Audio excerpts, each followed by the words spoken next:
This is the Jerry Doyle Show.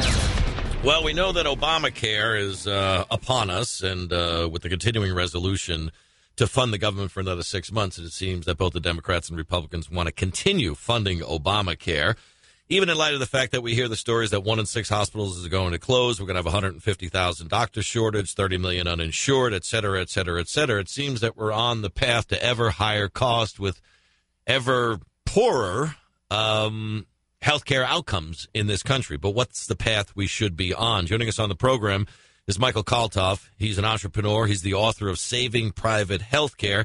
And he says his book that he's researched for 5 years can help bring healthcare costs down by at least 2/3, approximately $2 trillion per year by the year 2022. Mr. Kalthoff, welcome. Thank you. Hi, Jerry. How are you? Good to have you on board. When I look at the healthcare system, let me start with this, and this is something that I've never really gotten a good answer on, Mr. Kalthoff.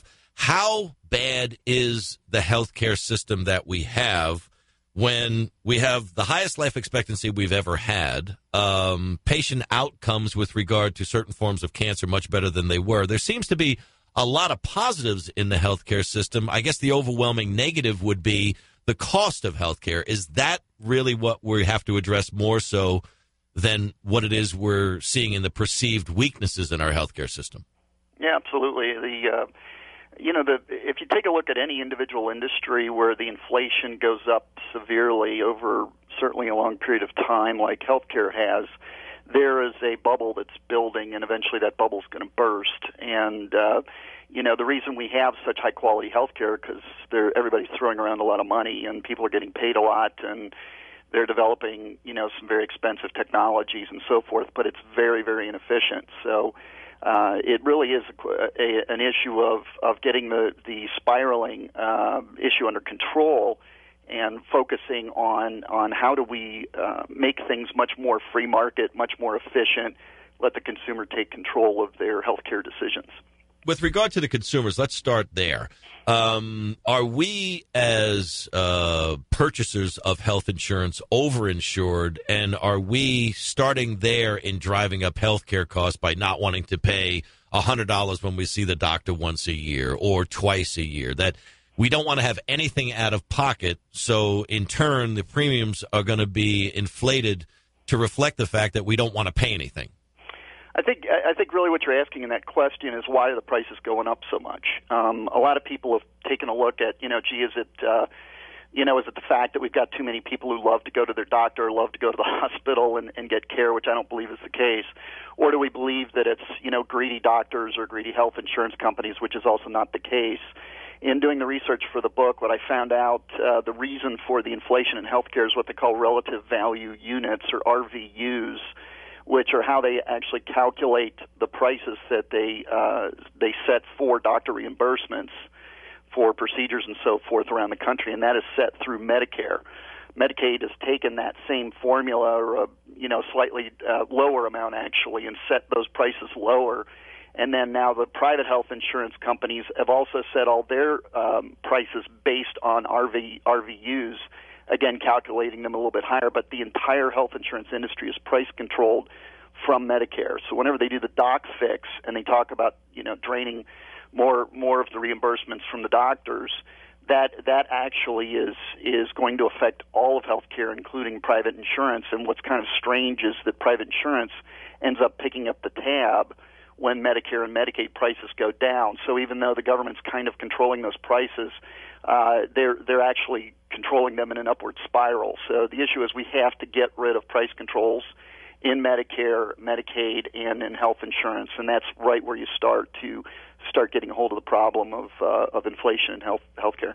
And part of your understanding of healthcare, the delivery systems, the cost inflation, all that is a big part of what you did as the founder and CEO of LDT Systems.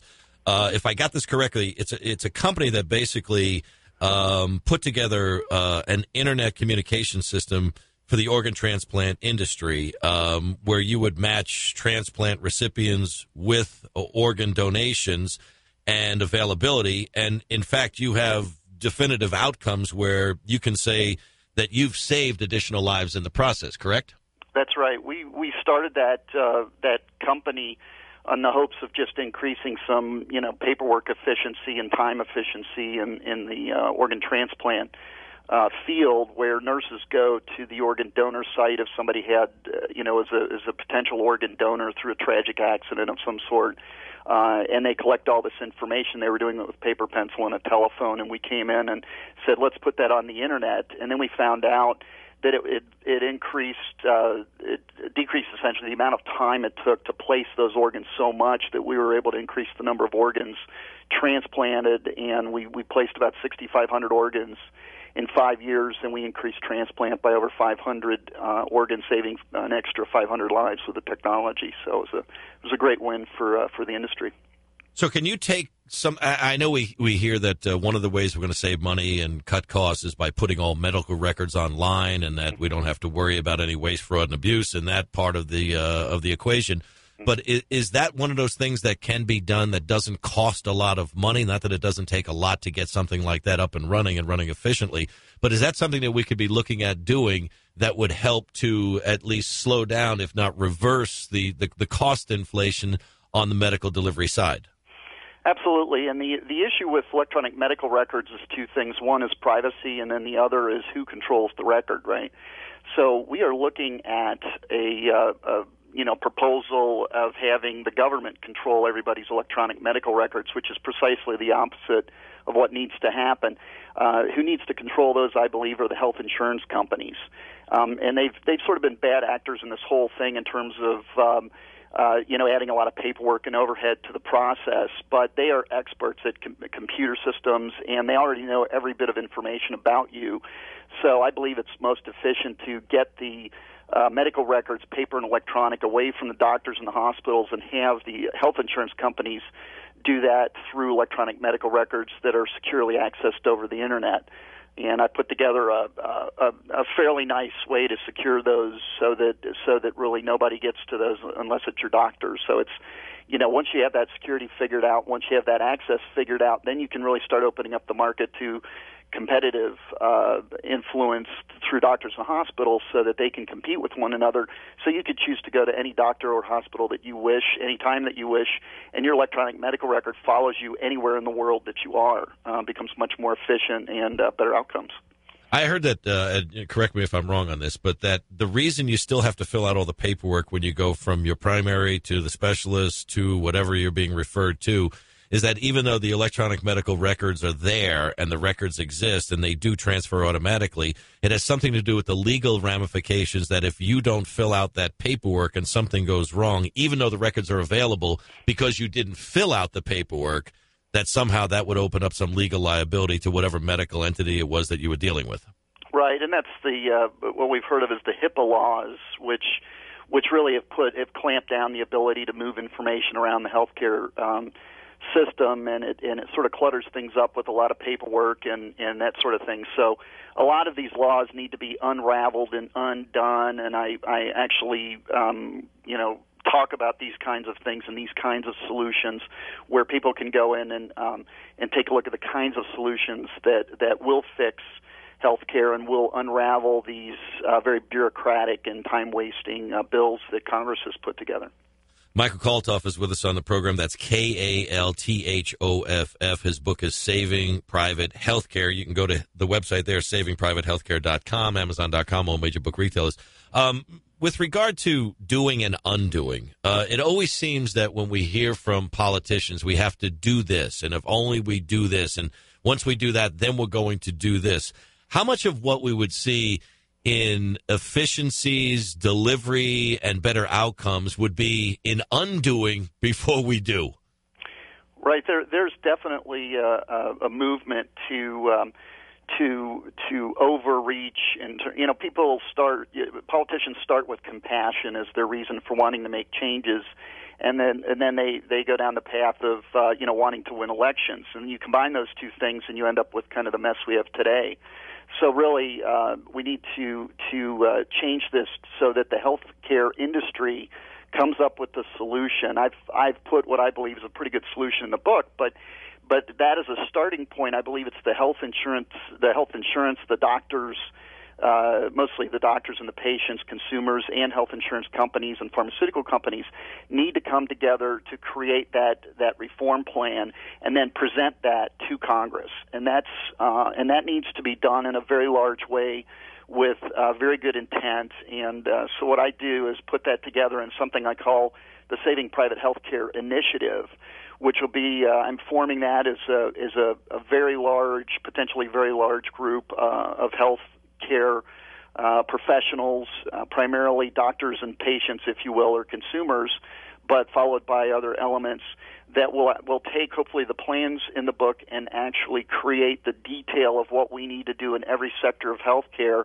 and then write the bills to Congress. I've laid out 7 of them in there that people can take a look at and actually access on the website, and then present. Then we want to present those to Congress, and we want to hold on to that information. So we want to deal with all the sausage making on our side, not turning over that intellectual property to Congress so they can water it down and turn it into something that just isn't going to work again.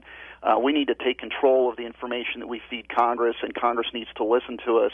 And I believe if the industry comes up with a terrific solution that'll cut costs tremendously, then those in Congress and the Senate who vote for this will really see very positive outcomes for their political future, and those that don't, will not.